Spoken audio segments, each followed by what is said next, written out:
Welcome back to Moby Dick. This time we're going to go through chapters 28 and 29. So, chapter 28 is Ahab, and chapter 29 is Enter Ahab, to him, Stubb.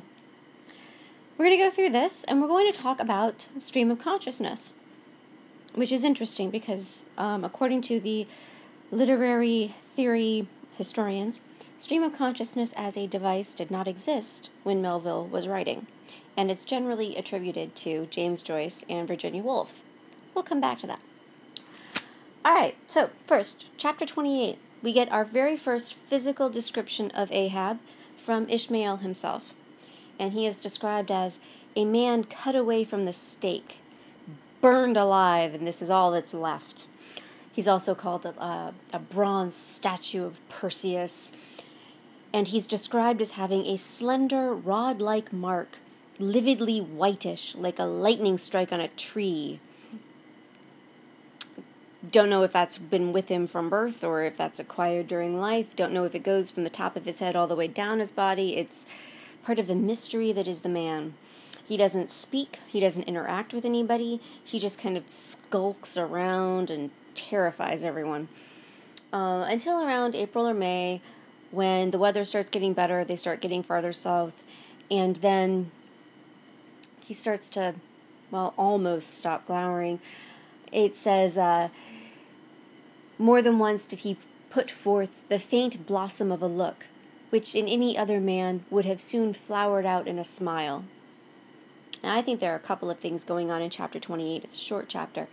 First, we get a look at Ahab from Ishmael's eyes, not from what other people are telling us. Up until now, everything we've had is hearsay. We get Ishmael's point of view.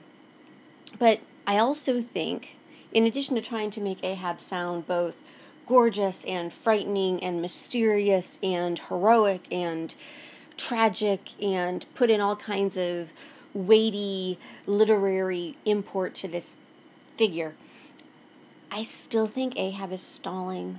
I still think that, we're 136 pages in and he is still dodging the story, which I think is interesting. Chapter 28, Enter Ahab, to him, Stubb. Nice theater directions there, which both drives action. Okay, great, we finally got action happening now. Maybe our story's going to really start. At the same time, though, it's very impersonal, right? It's an observation, it's stage direction, which is the exact opposite of the flowery language or the symbolism that Ishmael's been going to great pains to build. Even when he's been wrong, he's been building it. Now we're getting just a kind of blunt, this is what's happening. It's almost like he's ripping off a bandage. Don't know, maybe he is or not. So he starts talking again, and the tone of the prose is different. Some days elapsed, and ice and icebergs all astern, the Pequod now went rolling through the bright Quinto spring, which at sea almost perpetually reigns on the threshold of the eternal August of the tropic. The warmly cool, clear, ringing, perfumed, overflowing, redundant days were as crystal goblets of Persian sherbet, heaped up, flaked up, with rose-water snow. Okay, I'm exaggerating it, but not a lot. He's now going from hyper-scary movie, Blair Witch Project kind of environment to super romantic, man on the sea, wow, breezes wafting through the air, whoa, so pretty.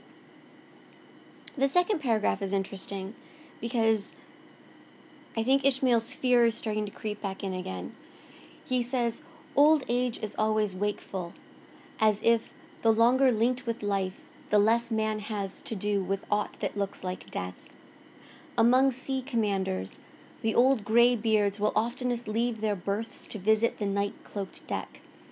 It was so with Ahab, only that now, of late, he seemed so much to live in the open air, that, truly speaking, his visits were more to the cabin than from the cabin to the planks.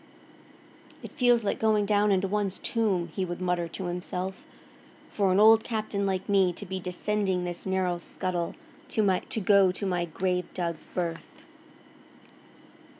So almost every 24 hours, when the watches of the night were set, and the band on deck sentineled the slumbers of the band below, and when, if a rope was to be hauled upon the forecastle, the sailors flung it not rudely down, as by day, but with some cautiousness dropped it to its place, for fear of disturbing their slumbering shipmates.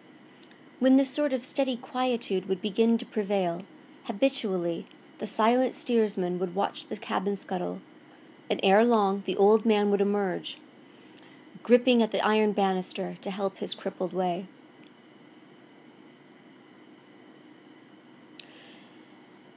Some considering touch of humanity was in him, for at times like these he usually abstained from patrolling the quarter-deck, because to his wearied mates, seeking repose within 6 inches of his ivory heel, such would have been the reverberating crack and din of that bony step that their dreams would have been of the crunching teeth of sharks. But once the mood was on him too deep for common regardings, and as with heavy lumber-like pace he was measuring the ship, Stubb, the odd second mate, came up from below, and with a certain unassured, deprecating humorousness, hinted that if Captain Ahab was pleased to walk the planks, then no one could say nay, but there might be some way of muffling the noise. And he goes on and says, "Ah, Stubb, thou didst not know Ahab then." So we've shifted tone again. He's getting a little bit more into the dark Blair Witchiness of it, but there's an action here. This is the first time we hear Ahab speak, and he gets really angry at Stubb, and he calls him a dog. He says, "Down, dog, and kennel," which I think is fantastic. Stubb is startled by this and doesn't really know how to respond. He was trying to politely ask the captain to be a little more considerate. Did not expect this sudden rage, So he says, "Ahab, can you tone it down a little?" And Ahab pretty much threatens to throw him overboard. Stubb tries to stand up for himself, but he gets so afraid of Ahab, just the appearance of him, that Stubb finds himself turning around and going back downstairs. And here's where we find stream of consciousness for the first time that I know of. Like I mentioned, it's stream of consciousness writing is really attributed first to James Joyce in Ulysses, most famously at the end when Leopold Bloom brings Molly breakfast. It's stunning and beautiful, and knowing myself, we're probably going to do Ulysses at some point on this website, but for now, as you probably know, it's a kind of free-form, free association recording of the way that people think and feel as they move through their environments. It's a hallmark of modern writing. After Joyce, Virginia Woolf used it in Mrs. Dalloway, which we'll also probably do here because that's just beautiful. But here we have it with Stubb, and some of it's funny, and some of it's very revealing, but I also think, quite deliberately, Ishmael is trying to talk about things that he's afraid to discuss. So, let's go through it a little bit. Stubb turns around, he comes back downstairs, and he thinks to himself, "Oh my gosh, I never let people talk to me like this. Why did I let him get away with that? Usually I smack someone upside the head. But, well, gee, should I go back and do that? No, I shouldn't hit him. I should pray for him. But I don't pray. Why would I pray for him? Is he crazy? He's totally crazy. He never sleeps. He wrestles with his bedclothes, though. Maybe he has a conscience. I don't have a conscience. Why would I have a conscience?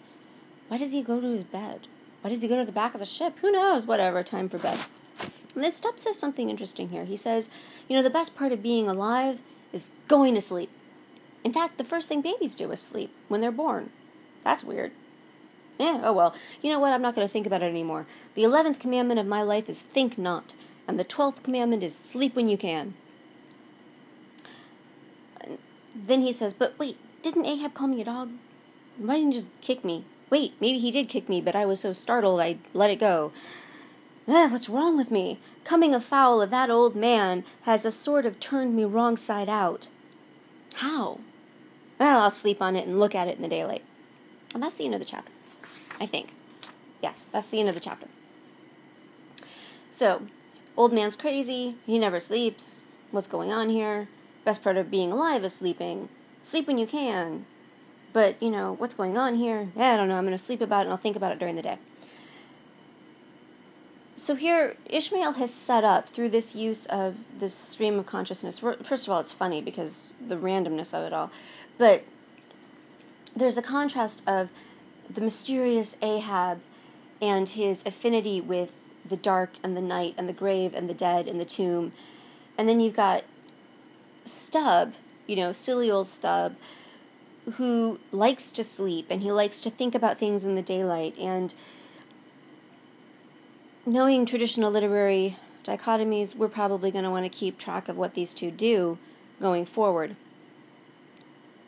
to compare and contrast them. We don't really know what Ishmael thinks, except that if Ishmael is observing Ahab at night, it implies that Ishmael himself is part of the dead, which is another interesting James Joyce story. I wonder if Joyce liked Melville. I did Google that. I looked it up, and I came across this absolutely hysterical article about library patrons in LA getting into a brawl over whose prose was better, Melville or Joyce. It ended up being a satire, but I admit I fell for it at first, and I've attached the link in this post because it's really funny, and I can totally understand why somebody would come to blows over prose. It was, what else is worth fighting for but that which illuminates our souls? I digress. So we're starting to get into the action a little bit. We've got Ahab, at least now, on deck. And yet we're still having a lot of foreshadowing set up, and we're having a lot of unnecessary detail, or at least not obviously necessary.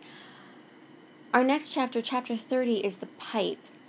And just taking a quick look at it now, Stubb has gone down below to go to bed because he likes to sleep. He likes his tomb. He likes the oblivion that approaches death. And Ahab is still standing on the ship. And he lights up his pipe. Now, I don't know what the pipe is going to show us. That'll be for the next time. But with all this effort going into setting up the novel, well, I hope it can withstand it. I hope we're not disappointed. We've got conflicting literary styles. We've got misinformation. We've also got humor used both to lighten the mood and, to relax us, but also because sometimes humor can be more honest and darker than coming right out and saying things directly.